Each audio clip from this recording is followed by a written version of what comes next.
Hablemos de lo que se está cocinando en el Congreso de la República. La primavera del voto de confianza otorgado a Walter Martos, la primavera entre el Ejecutivo y el Legislativo pudiera sufrir sus primeros desencuentros entre estos poderes. ¿Por qué? Por lo que se está discutiendo en las comisiones del Congreso y que podrían pasar al Pleno. Estamos hablando de 5 iniciativas económicas sumamente polémicas, muy criticadas por especialistas que podrían supondrían un impacto enorme del que difícilmente nos pudiéramos recuperar a nivel económico. Y no hablamos de los efectos de la pandemia, sino de las decisiones que pudieran tomarse en el Pleno del Congreso. Retirar los fondos de la ONP. El posible impacto es de 9.800 millones de soles del Tesoro Público. Sigan insistiendo en encontrar en una fórmula legal para que los aportantes de la ONP puedan retirar sus fondos para paliar los efectos del desempleo y la crisis económica producto de la pandemia. La ministra de Economía ha dicho, no es posible, porque a diferencia de la AFP, los aportantes de la ONP no tienen cuentas individuales. Los que aportan hoy, ¿no es cierto?, los jóvenes que aportan hoy solventan la pensión del que ya se jubiló y así avanza la rueda. Está el retiro del 100% de los fondos de las AFP. El posible impacto, quedarse sin fondos de jubilación en el futuro, el congelamiento de la deuda, el ajuste de pensiones escolares y finalmente los servicios básicos, ¿no es cierto?, arbitrajes internacionales, porque se está pidiendo una propuesta de acción popular para suspender los cobros de los servicios básicos domiciliarios. Hablemos de este tema, de quien los ha analizado a profundidad y se ha pronunciado sobre ellos, con Diego Macera, es gerente del Instituto Peruano de Economía. Le doy la bienvenida y las buenas tardes, Diego. ¿Cómo estás? Gracias por atendernos. Leí temprano los tweets que has escrito sobre este tema, que yo también veo con muchísima preocupación. ¿Cómo estás? Hola, ¿qué tal? Buenas tardes, muchas gracias por la invitación. A ver, tú tienes una visión que de algún modo nos tranquiliza. La economía peruana se puede recuperar, sin embargo, del efecto de estos proyectos, si se aprueban, es más complicado. Sí, a ver, yo creo que hay que ser claros, o sea, la economía se recupera, así como de repente, tarde, temprano, mañana, pero eventualmente vamos a regresar a una actividad económica como la que teníamos antes, ¿no? Eso es seguro, nos vamos a recuperar, el país se recupera. El punto es tratar de hacerlo con el menor daño posible, en el menor tiempo posible, ¿no? Y lo que necesitamos para eso es tener condiciones que le permitan a las familias y las empresas más o menos una cancha clara de cuáles van a ser las reglas de acá en adelante, ¿no? Y lo que decía en algún momento es no comernos la última fruta con semilla y todo que tenemos a disposición, que necesitamos plantar para que en los siguientes meses la economía siga creciendo, ¿no? Un poco lo que se percibe desde cierto sector del Congreso es que estamos priorizando todo el corto plazo, todo en las siguientes, todas las condonaciones y el uso de ahorros y todo por las siguientes semanas, porque por supuesto se entiende, es una situación de emergencia, es una situación de crisis, pero la verdad que no se está poniendo mucha perspectiva en que el país no se acaba en noviembre de este año, ¿no? Vamos a seguimos con el país en adelante hacia el bicentenario y más allá, y tenemos que cuidarnos mucho de no estar aprobando iniciativas que pueden sonar bien en el corto plazo, pero que a largo plazo lo que van a hacer es impedir que el país vuelva a crecer. Ok, hablemos en detalle, por ejemplo, de los aportantes a la ONP. La ministra de Economía ha dicho, no hay fondos individuales, no hay forma de que se pueda determinar, o sea, qué devolverle a quién, y porque además este impacto de 9.000, o sea, significaría este proyecto un impacto de 9.800 millones de soles del Tesoro Público. ¿Ese tendría que ser el desembolso si finalmente se aprueba este proyecto?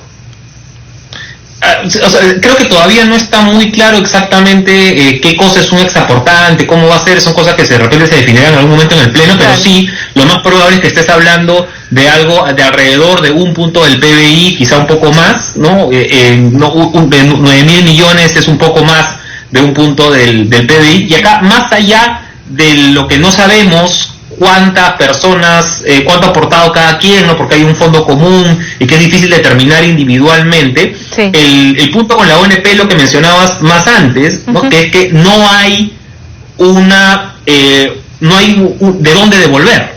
Claro. Esa plata, el dinero de la ONP, como mencionabas, va a usarse en los que están jubilados hoy en la ONP. Entonces los trabajadores de hoy ayudan, o sea, contribuyen con su pensión y con eso pagan a los jubilados de hoy. Y de hecho, ni siquiera alcanza, ¿no? Porque lo que se le paga a los jubilados de hoy es más de lo que contribuyen los trabajadores de hoy. Y la diferencia la tiene que pagar el Tesoro Público. Okay. ¿No? Entonces ya la ONP está siendo subsidiada por el Estado. Pues, ya hay un uso del Tesoro Público para pagarle a los jubilados de hoy día, que está bien, es parte de las reglas que hemos puesto, eso es correcto.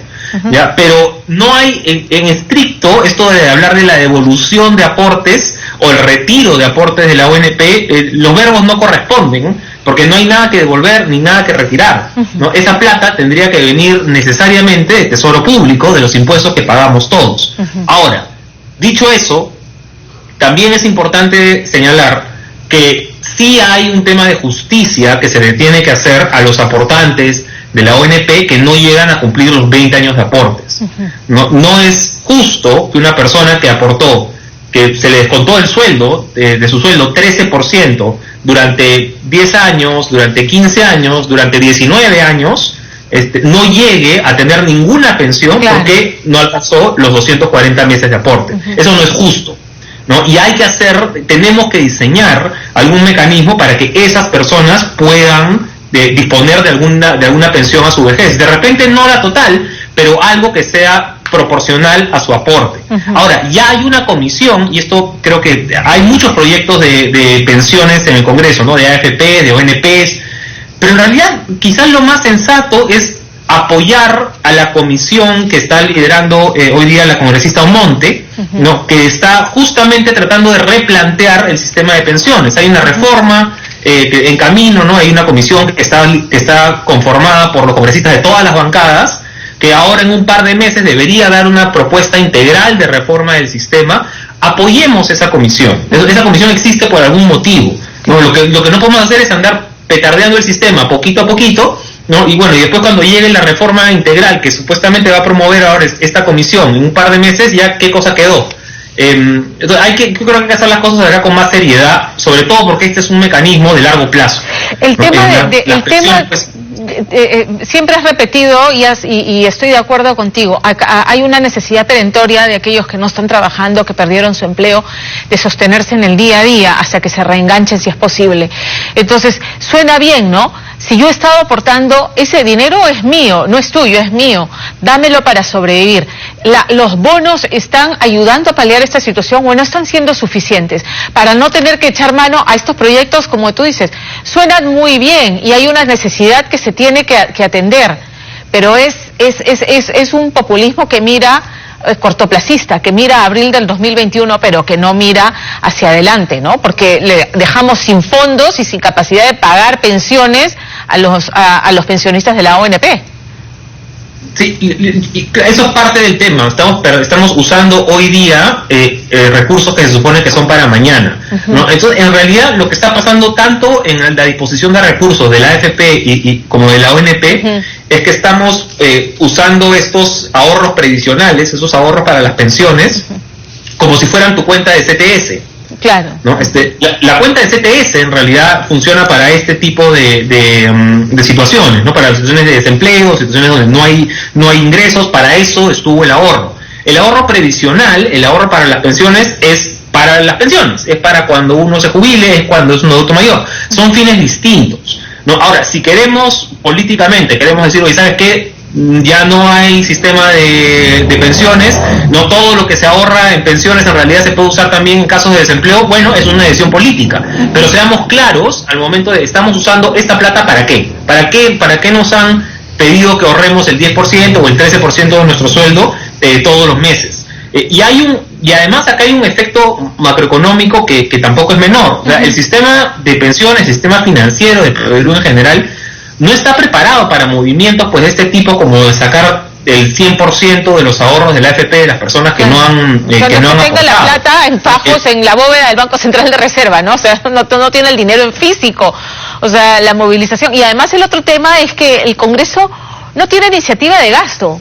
O sea, el Congreso dispone, saca la ley y dice devuélvanle. Pero, o sea, ¿cómo se puede concretar esto si el Congreso no tiene iniciativa de gasto?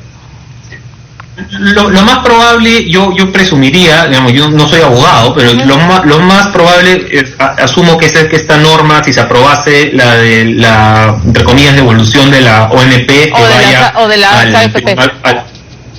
Sí, las AFP no, porque no es estrictamente iniciativa de gasto en el sentido de que el gobierno no tiene que gastar, claro, pero eso le compete a los fondos, a las administradoras.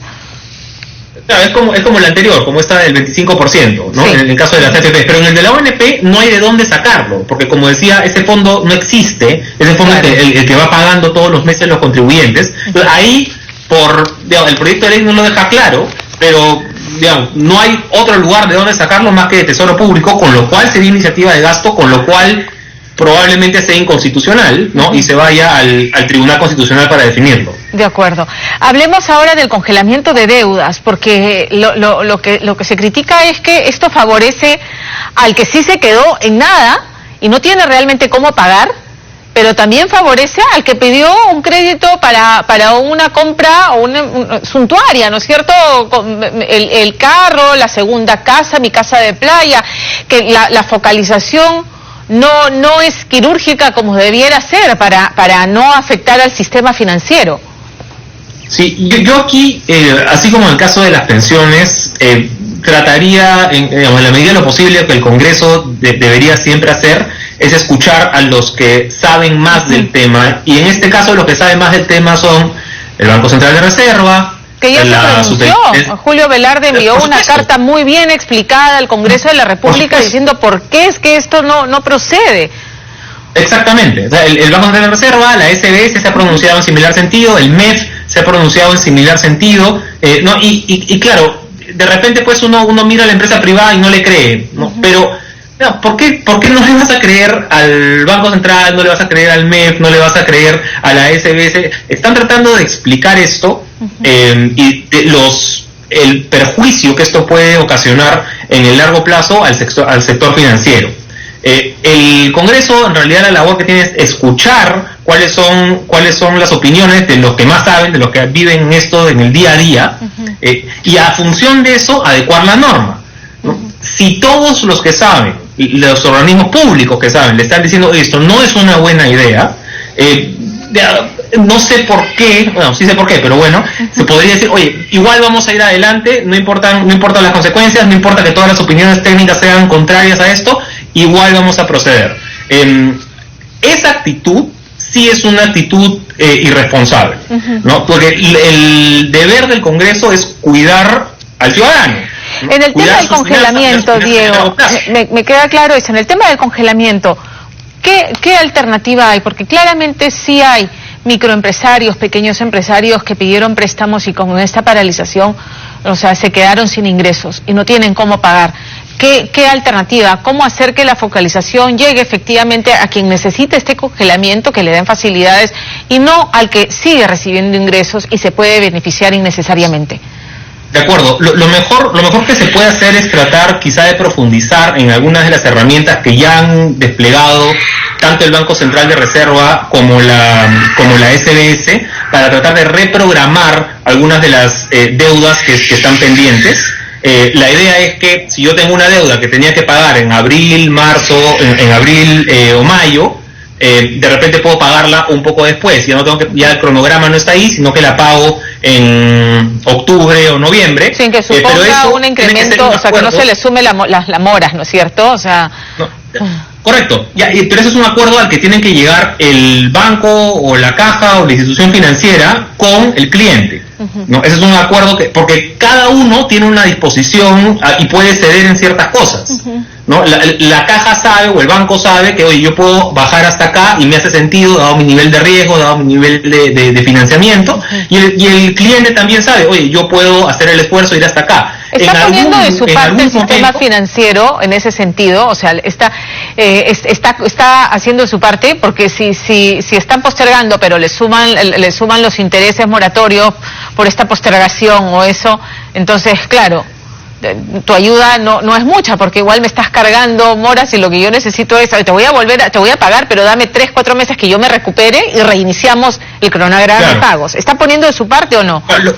Lo que yo entiendo es que ha habido ya más o menos la mitad de los créditos han sido reprogramados, que tanto hay una diferencia si es en empresas, si es consumo, pero más o menos la mitad de los créditos han sido reprogramados tanto en el sistema bancario como en el sistema de cajas. Ahora, ahí cada institución financiera tiene más o menos disponibilidad para hacerlo, porque claro, si yo te digo, recordemos que acá los intereses es el ingreso del banco, o de la caja. Cuando tú le devuelves y le vas repagando el crédito, esa es la misma plata que el banco o la caja te prestó, ¿no?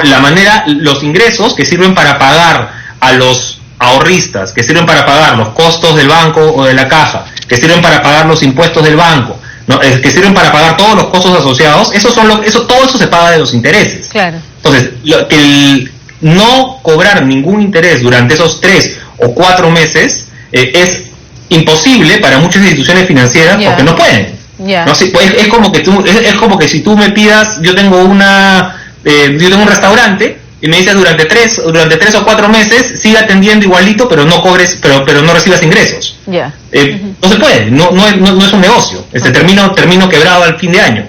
Hay algunas que van a poder ceder un poco más que otras, ¿no? En función a cuál sea su disponibilidad de efectivo, cuál sea sus posiciones de financiamiento, pero no todas van a poder decir, oye, ¿sabes qué? Simplemente dejo de cobrar intereses por un año porque no puedo. Salgo del sistema. La exhortación. Forzar a hacer eso, forzar a hacer eso sí podría tener un riesgo mayor en el sistema financiero en general. Y como explicaba el BCR, ¿no? podría retrasar mucho más la recuperación económica del país. Okay. La exhortación es nuevamente, porque entiendo que además para varios de estos proyectos ya hay los votos para aprobarlos en el pleno. Esos son los estimados de las bancadas que lo están proponiendo. Entonces, la exhortación es, antes de pasar al pleno, mirando hacia el 2021, es discutir nuevamente, ser sensatos en los efectos a futuro, no en el corto plazo, en los efectos al mediano y el largo plazo. Sí, yo creo que en realidad es tan fácil como escuchemos honestamente a las instituciones que saben. ¿No? Escuchemos honestamente, o sea, si el argumento del Banco Central es bueno y no hay ningún punto efectivo para rebatirlo, bueno, escuchemos al Central, escuchemos al Ministerio de Economía y Finanzas. No creemos en el Ministerio de Economía y Finanzas, ni el Banco Central, ni la SBS. Bueno, busquemos a alguien de afuera de repente, ¿no? No sé qué puede opinar de repente el Banco Mundial, la OECD ha tenido herramientas parecidas. ¿Quiénes son los que más saben del tema, ¿no? Y tengamos una discusión honesta sobre eso en función a los criterios de los especialistas. Lo que no podemos hacer es anteponer intereses políticos de corto plazo, ¿no? Sobre los criterios de largo plazo, que a veces no son obvios, que a veces no son fáciles de entender, que a veces los políticos no tienen por qué ser expertos en eso, la ciudadanía tampoco, ¿no? Pero por eso hay gente que sí sabe, ¿no? Y tratemos de escucharlos. Diego, gracias por tu tiempo esta tarde. Muchas gracias, encantado. Gracias, buenas tardes. Hello. Ponderación y escuchar a los que saben, Ya tenemos bastante con el impacto que esta pandemia tiene sobre la economía, para sumarle otros más que se pueden evitar y que se pueden llegar a otras fórmulas, escuchando, dialogando y escuchando a los que saben.